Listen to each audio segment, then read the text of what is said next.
በሐረር ከተማ ለጋብቻ ሽምግልና የላከው የኤሌክትሪክ ባለሙያ ሽምግልና በላከበት ቀን ኤሌክትሪክ ሲጠግን ሕይወቱ አለፈ።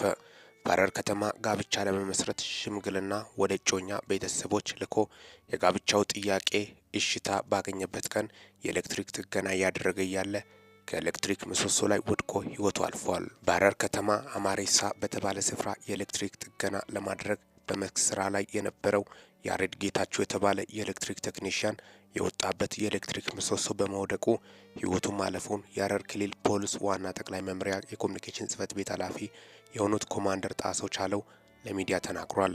ግለሰቡ የኢትዮጵያ ኤሌክትሪክ አገልግሎት ሐረር ቅርንጫፍ ሰራተኛ መሆኑንና ሐረር ከተማ አማሬሳ አካባቢ ኤሌክትሪክ መቋረጡን በደረሰው ሪፖርት መሰረት ለጥገና በመስክ ስራ ላይ እንዳለ የወጣበት 11 ሜትር የሚረዝመው የኤሌክትሪክ ፖል በመውደቁ አደጋው ሊደርስ ችሏል።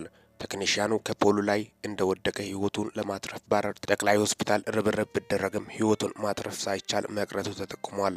ወጣቱ የኤሌክትሪክ ቴክኒሽያን በ1983 ዓ.ም በሐረር ሸንኮር የተባለ ስፍራ የተወለደ ሲሆን ትምህርቱን ሐረር የሺሜበትና ሐረር ቴክኒክና ሙያ ትምህርት ቤት ተከታትሎ እንዳጠናቀቀ የግል ታሪኩ ያስረዳል። የመደበኛ ትምህርቱን እንዳጠናቀቀ በ2006 ዓ.ም አፍሮ ጽዮን ኮንስትራክሽን ድርጅት የመቀጠር እድል አግኝቶ ለ4 ዓመታት አገልግሏል። ከ2011 ዓ.ም ጀምሮ በኢትዮጵያ ኤሌክትሪክ አገልግሎት የሐረር ቅርንጫፍ ተቀጥሮ ሕይወቱ እስካለፈ ድረስ ሲያገለግል ቆይቷል።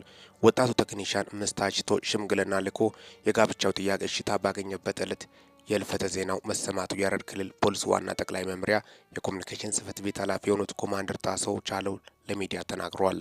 ነፍስ ይማር። ሚኪ ነኝ ከሚኪታቦር ኢንፎ። ቻናል ሰብስክራይብ በማድረግ ወቅታዊና ታማኝ መረጃ ያገኘው። ሰላም ቆዩልኝ።